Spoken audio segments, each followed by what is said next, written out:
प्यारे दोस्तों, इस दुनिया से जो भी इंसान चला जाता है, जिसका इंतकाल हो जाता है, वो कभी वापस नहीं आता। लेकिन आज हम आपको एक ऐसे आदमी का वाकया बताने वाले हैं जो मरने के 35 साल बाद जिंदा हो गया। आखिर वो आदमी कैसे जिंदा हुआ, आगे हम आपको वीडियो में ज़रूर बताएंगे। लेकिन उससे पहले अगर आपने इस वीडियो को लाइक नहीं किया है तो वीडियो को लाइक करें।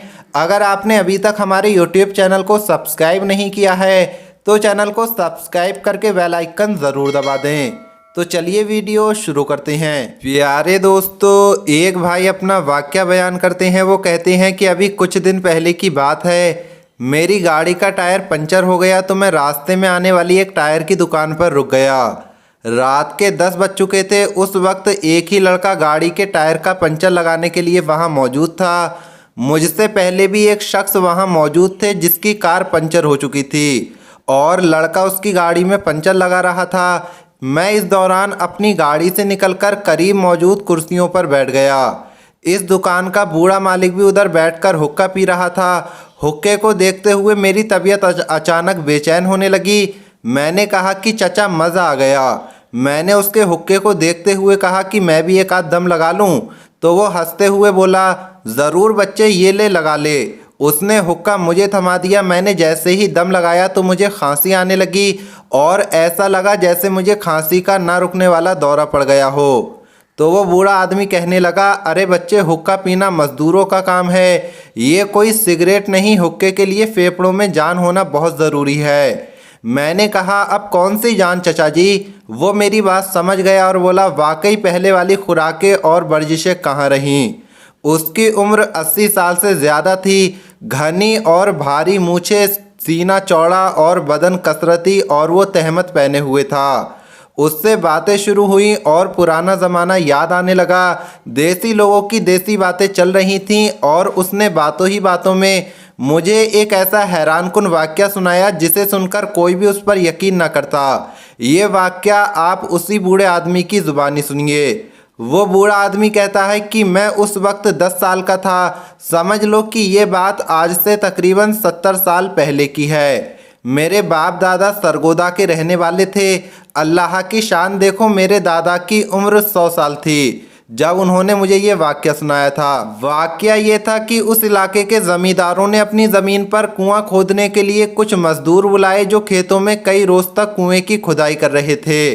कुआं काफ़ी गहरा हो गया और पानी निकलने ही वाला था कि एक दिन अचानक कुएं की एक तरफ से मट्टी खिसक गई और कुएं में गिर गई और एक मज़दूर इसमें दब गया। बाकी मज़दूरों ने खूब शोर मचाया कि मज़दूर ज़मीन के तले दब गया है। फिर मट्टी निकालकर इस मज़दूर को निकालने की कोशिश की गई, लेकिन जब काफ़ी खुदाई करने के बाद भी वो मज़दूर ना मिला तो उन्हें लगा कि शायद मज़दूर कहीं ज़मीन के अंदर चला गया होगा। इसलिए उन्होंने कुएं में मट्टी डालकर उसको दोबारा बंद कर दिया, क्योंकि अब उस जगह कुआं नहीं खोदा जा सकता था और ना ही उसको खाली छोड़ा जा सकता था, ताकि कोई भी आदमी अनजाने में उसमें ना गिर सके। ऐसे ही ज़िंदगी का पहिया चलता रहा और 20 से 30 साल बाद जो ज़मींदार थे जो कुआं खुदवा रहे थे, उनकी मौत हो गई। उनके बेटों ने ज़मीन का बंटवारा किया और अपने अपने हिस्सों की ज़मीनें बेच दी। अब जिन्होंने इस ज़मीन को लिया था वो उसमें से फसल काटते रहे, लेकिन फिर उन्हें भी एक कुआं खोदने की ज़रूरत पड़ी। इत्तेफाक से उन्होंने उसी जगह कुआं खोदना शुरू किया। ये वही जगह थी जहां पहले भी कुआं खोदने की कोशिश की जा रही थी और इस दौरान एक आदमी का इंतकाल भी हो चुका था। ये बात वहां पर मौजूद कोई भी नहीं जानता था। अब मज़दूर जब काफ़ी गहराई तक वो कुआं खोदते रहे तो अचानक उन्हें धोती का एक कपड़ा मिला। तो वो हैरान रह गए कि ये क्या माजरा है, ज़मीन में इतना अंदर ये कपड़ा कहाँ से आ गया है।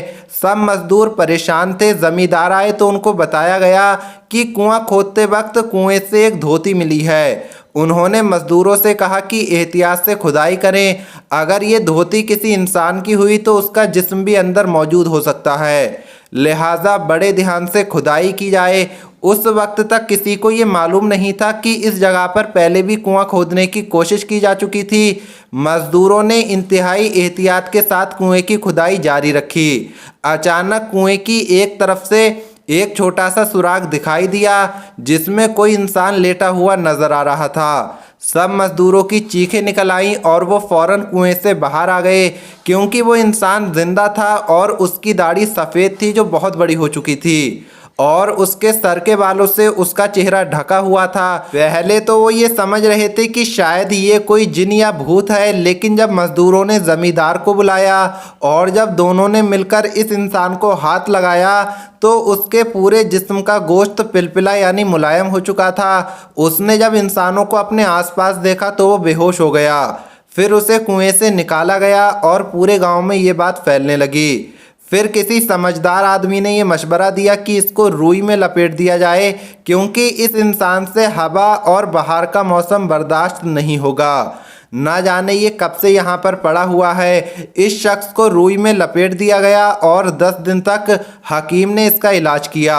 उसको रुई में दूध लगाकर चटाया जाता था। 10 दिन के बाद जब वो आदमी काफ़ी हद तक होश में आ गया तो उसने बताया कि बहुत साल पहले की ये बात है, यहाँ कुआं खोदने के लिए मट्टी निकाली गई तो एक तरफ से मट्टी बैठने की वजह से मैं उसके अंदर दब गया था। पुराने लोगों से जब पूछताछ की गई तो उनमें से एक बूढ़ा आदमी मिल गया जो उस हादसे के वक्त वहाँ मौजूद था। उसने बताया कि हाँ, ऐसा एक वाक़या हुआ था। एक मंजूर हुसैन नाम का मजदूर लापता हो गया था, लेकिन आखिर ये कैसे हो सकता है कि 35 साल तक मट्टी के तले दबा हुआ इंसान जिंदा हो, और ज़िंदा रहने के लिए तो हवा, पानी और खुराक की ज़रूरत होती है। ये बड़ा अजीब सवाल था। आखिर खुराक, हवा और पानी के बगैर कोई ज़मीन के अंदर कैसे ज़िंदा रह सकता है, और फिर 35 साल तक कैसे ज़िंदा रह सकता है ये इंसान। उस आदमी ने सुना तो कहा कि मैं ही मंजूर हुसैन हूँ।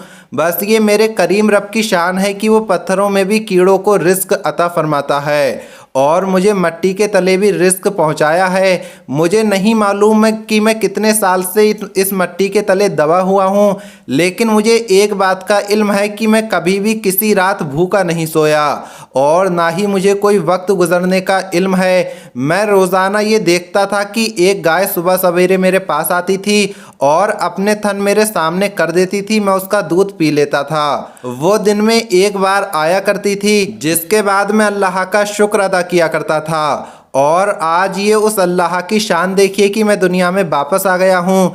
इस वाक़ये के 10 साल बाद मंजूर और जिंदा रहा और फिर उसका इंतकाल हो गया। बुजुर्गों ने बताया कि इस वाक़ये को गुजरे हुए तकरीबन 200 साल हो चुके हैं। प्यारे दोस्तों, बेशक ये हमारा ईमान है कि अल्लाह जो चाहे वो कर सकता है, और हमारा ये ईमान है कि अल्लाह जिसे चाहे जब चाहे वो ज़िंदा करे और जब चाहे जिसे चाहे उसकी जान वापस ले ले। लेकिन प्यारे दोस्तों, इस सारे वाक़ये के बारे में आपका क्या कहना है? आप हमें नीचे कमेंट बॉक्स में ज़रूर बताएं। जो भी आपकी राय हो वो कमेंट बॉक्स में ज़रूर लिखें। आज की इस वीडियो में इतना ही। अल्लाह हाफिज़।